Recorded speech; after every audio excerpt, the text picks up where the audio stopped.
peeps. I am back with another episode. And I was thinking about some of the certifications that I've gotten in the last few years, which are up on the wall back here. And I was looking at the one that I haven't really done a lot with, and I got a platinum certification from this presentation that I did. And so I wanted to talk a little bit today about the linked personality coaching. And my friend Linda Goldfarb has this book, we'll put it right there, has this book out, and she actually has a few different ones. She has ones for leaders, she has one for couples. I can't remember what the other one is, but Linda Gilden and Linda Goldfarb wrote this book a few years back, and then they did a course where we could get certified as linked personality coaches. And so I had to think of, what did I want to do my presentation on learning of the 4 coaching styles? And this is a Christian coaching personality thing. So it's not like, anyway, I won't name any of the other ones, but it's not astrology. But actually what she says in the beginning here on the cover is, it says maximizing life connections one link at a time. So there's 4 different links and they all blend together. But this made me think of, in the unmothered community, of how when we are a certain personality, either from trauma or just it's our natural innate personality, I think you have to take all kinds of things into effect when you look at personality things. I've done a few of them because I've had some coaching certifications where they always ask you to take some kind of a personality test to see where you naturally flow in your day-to-day. So I've done a few of the different ones, and this one I was interested in because it's just 4 personality links that we can all join together and appreciate the differences.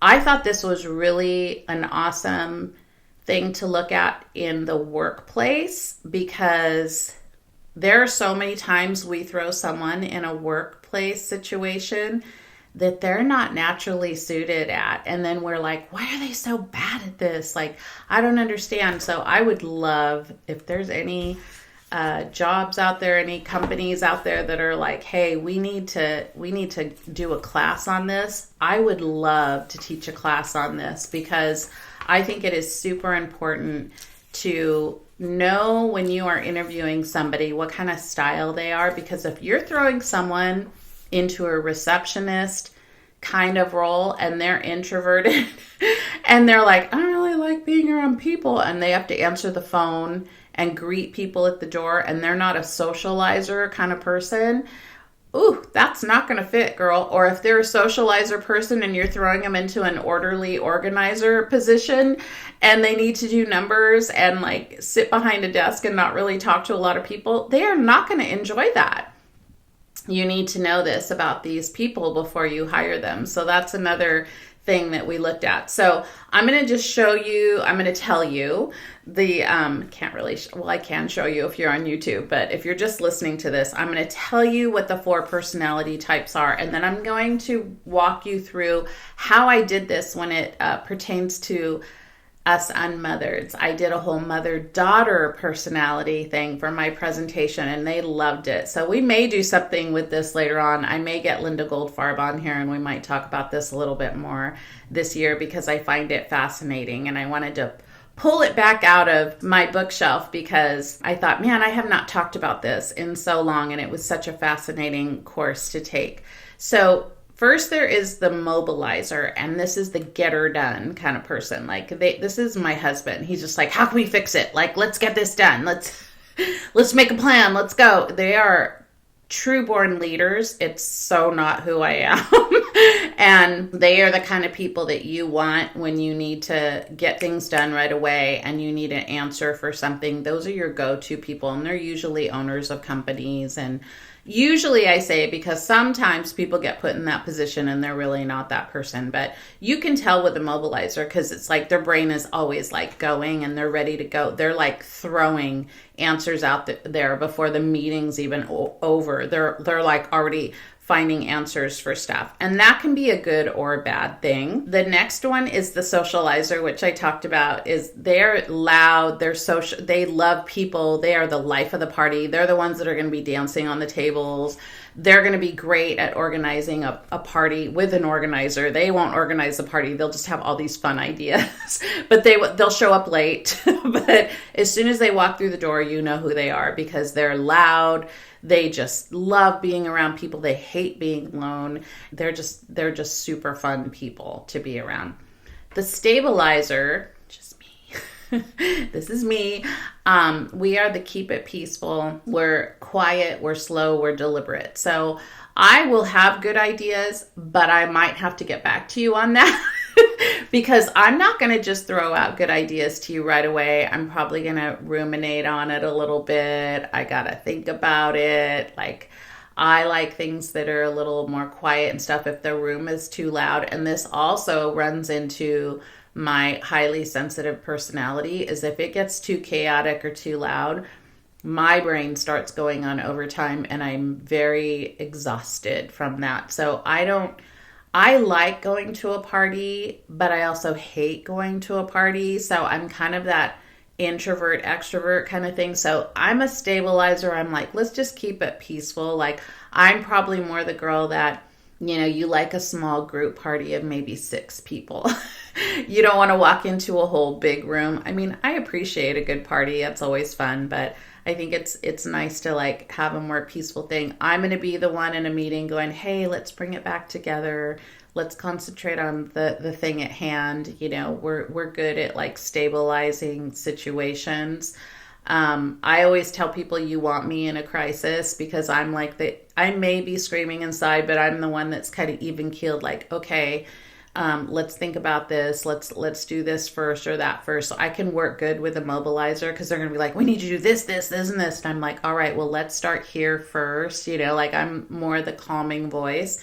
And then the organizer, which was my second kind of highest thing when I did the test, is everything in order. They can be more creative when things are in place.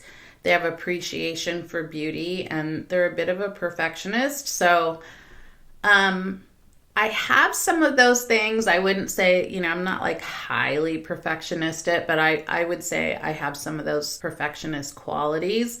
I definitely love a good orderly thing. My pantry is all labeled, and I get very upset because my mobilizer husband, I get these little containers to put all of his little healthy food snacks and things in, and then he goes and buys more of different sizes and he just throws them on top of my perfectly organized pantry. And I'm just like biting my nails going, why does he do this to me? And you have to laugh, because otherwise I'd kill him. But that is where our two personality types are very different. So he loves organization company wise, but like personally, he's not like super organized. He likes when I do it, but it's hard for him to keep it in that sense. And for me, it's like I love kind of organizing things and having things in their place, because it makes me feel more in control. Although if you ask my daughter, my desk is behind me and it's kind of an organized mess. So I know where everything is, but she's like, Mom, clean your desk off. And I'm like, well, it's organized in the way that I want it. So it's kind of interesting how we veer towards all the different kind of personality types within our own personality, but you will be stronger in some things over others. And this brings me to, I wanted to go over how I did this presentation, and it was so well received that I got a platinum coaching certification, because they said this could be written into a book. And so maybe someday we'll do that. But I wanted to see how we could show people in the unmothered realm of some of the reasons why we may not get along with our moms, why on top of their dysfunctionality and some of the things that we've gone through, it could also be that we're different personalities naturally, And that is something that can be very triggering to our senses when you're feeling one way and they're feeling another. So I'm just going to give you a couple of different little scenarios. So I'll do the scenarios that I did for our presentation, and then we did like a whole Q&A with it. Here's just an example. So you have a socializer mom and you're an organizer. So the example is your mom, the socializer, wants to go to a concert, and you, the organizer, wants to plan it out. She just wants to go. Let's just be spontaneous. Let's go. And then you want all the details. So you want where's the best venue to do this? What kind of music are we going to listen to? Where's a place that we can sit? Like, we have to have the right seats. And all of those kind of organizational things, right? Like, you want to make a plan. Like, what time are we going to get there? What will we be wearing? Like, all the particulars. And she's like, let's just get in the car and let's just go. And so right there, that's going to be pretty chaotic. And you're going to be at odds with each other. And so you can see where that's going to create some crisis between you and your mom. Now, here's another example is that, let's say the mom is a stabilizer. So she's pretty peaceful and you're an organizer. So the example is your mom, the stabilizer, wants to clean out her closet, but she gets overwhelmed with the thought of it. And you, the organizer, can map out a plan to sort out the sweaters first, then the pants, then the dresses, and taking all the things she doesn't need and putting them in a donation bin, labeling things as you go. So this is where you can work together. So she feels calmer and she has fun as she looks at the different clothing to decide which ones she wants to keep or which ones she wants to donate. So this is where a relationship can work well. So she gets overwhelmed because she's like, I want to clean this closet out, but I just want to feel peace when I do it. I don't really want to, get overwhelmed with it. And because her daughter is an organizer, she's like, no problem. Let's pull everything out so that you can look at it one by one. And then I will help you label things or donate things or keep things and then organize it in your closet to make it look more peaceful to you. So when you need shirts, they're over here. When you need pants, they're over here. That's a place where you can work together as mom and daughter and see something where it's calming and you both use your talents for good. Okay, here's another example. A mobilizer, the get her done person, and a socializer, party girl.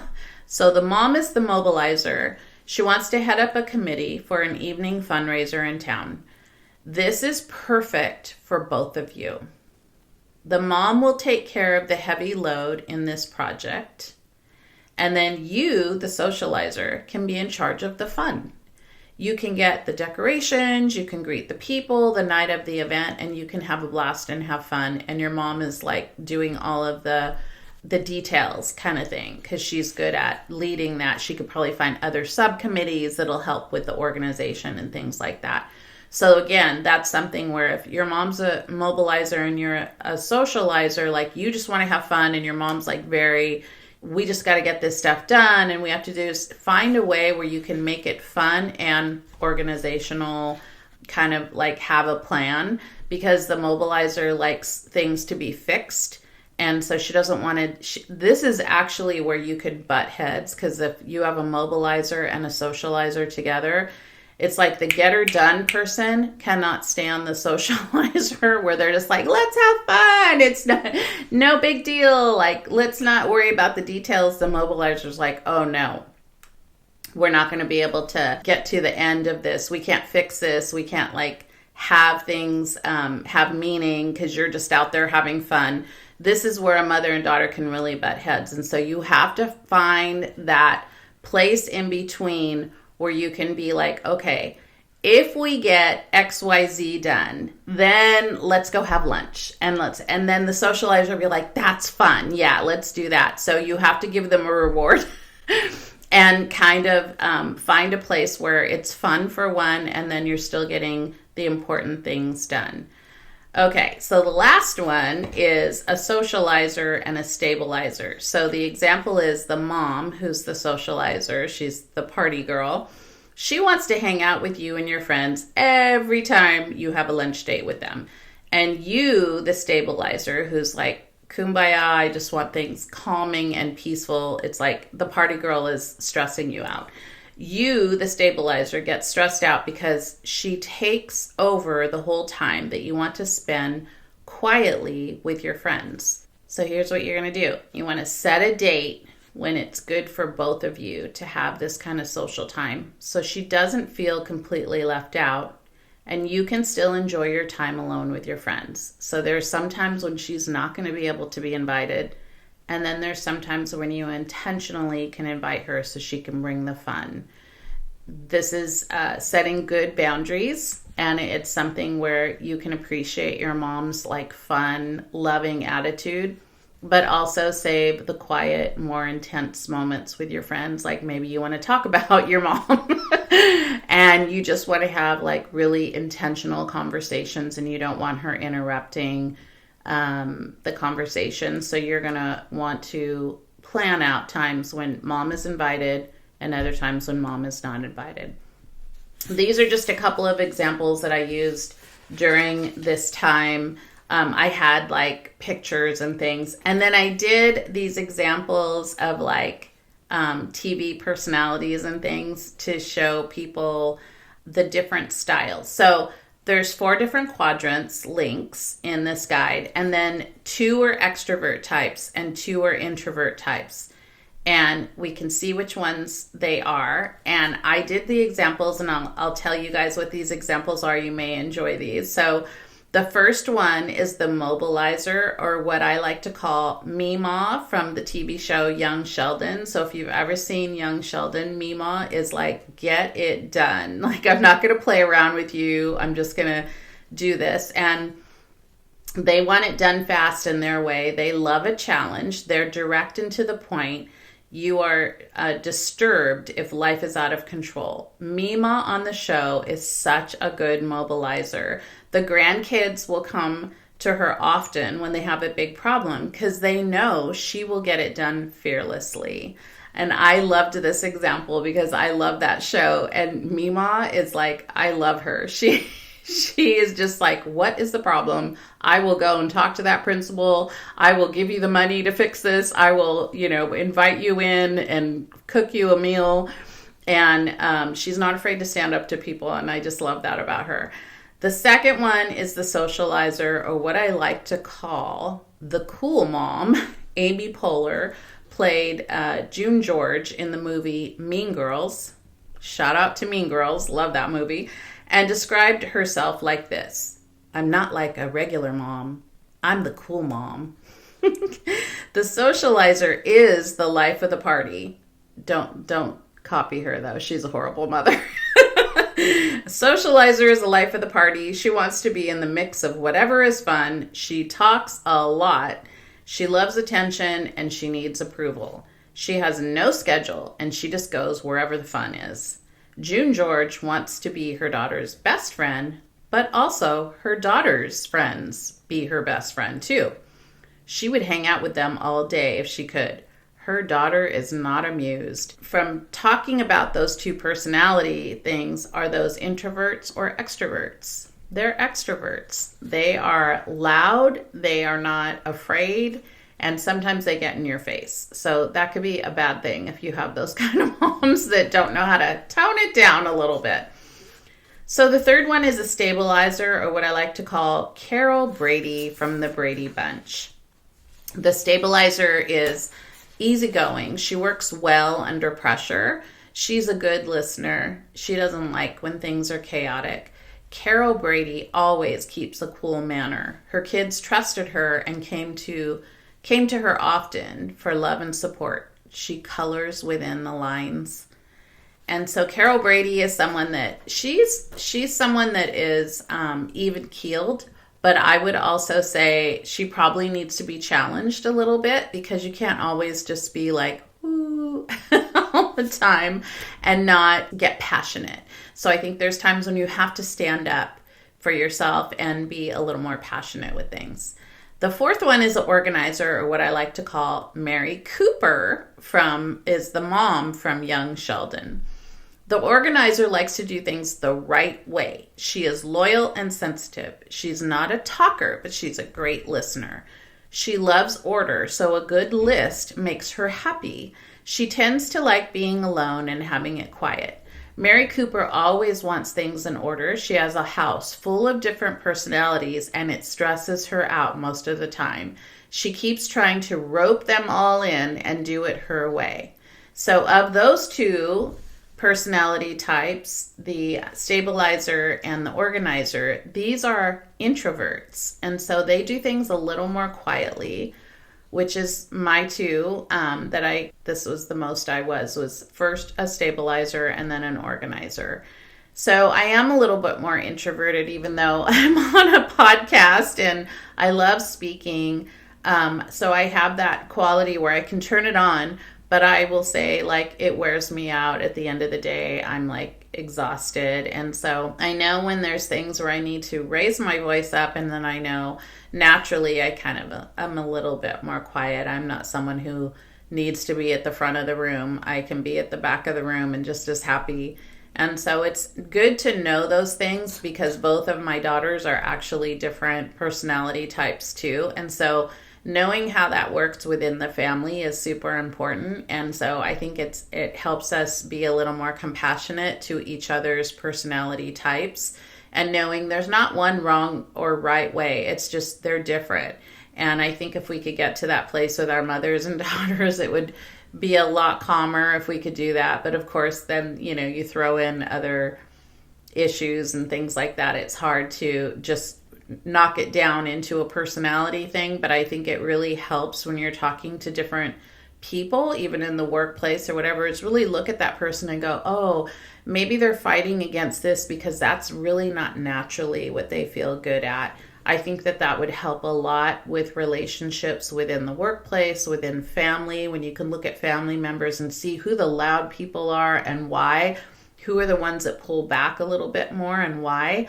And that's going to help you deal with those people in a different light, and probably just a more ease to know. It's a little bit more of a forgiveness of like, oh, I think I understand now why they're so loud and they need this, or why they just don't say anything. Maybe they're just not naturally have that tendency that's just not their personality, and we're trying to force something out of them that just isn't natural for them. So I hope this helped you. I just thought this was so cool to pull this out of my library and be like, I have not talked about the linked program. And I really wanted people to know you can buy this linked book on Amazon, and all the other, it's a short little tiny read, super succinct. And they also have ones for, like I said, for leaders, for couples, for children, like I think teachers. I'm hoping to get Linda Goldfarb on here soon, so maybe she can deep dive into this, because I find it very fascinating that even within our own mental scope of how we've grown up and traumas and triggers that we've gone through, there's also a natural personality curve that hits every person. And I think getting to know that a little bit more always helps too, to know what we naturally veer towards and who we naturally are, to appreciate our differences and appreciate our unique selves and the way that God made us. So until next time, peeps, I will see you later. Don't forget to subscribe if this is the first time listening to this program. Please rate the show. We love ratings. Follow us on Instagram. We have the Unmothered Podcast on Instagram. And also, if you want to stay in touch with all the latest and greatest that's going on with the Unmothered community, sign up for my newsletter. It's Tuesday Talks with Phylis. You can go to my website, phylismantelli.com. Go on there and sign up for the newsletter, and you'll get something in your inbox every week, seeing like what is the latest podcast, like what am I talking about, when is my next book coming out? Soon. And so we are going to be talking more about that this year. I also have some great guest speakers coming up that I can't wait for you guys to listen to. And I'll see you later. Bye, peeps.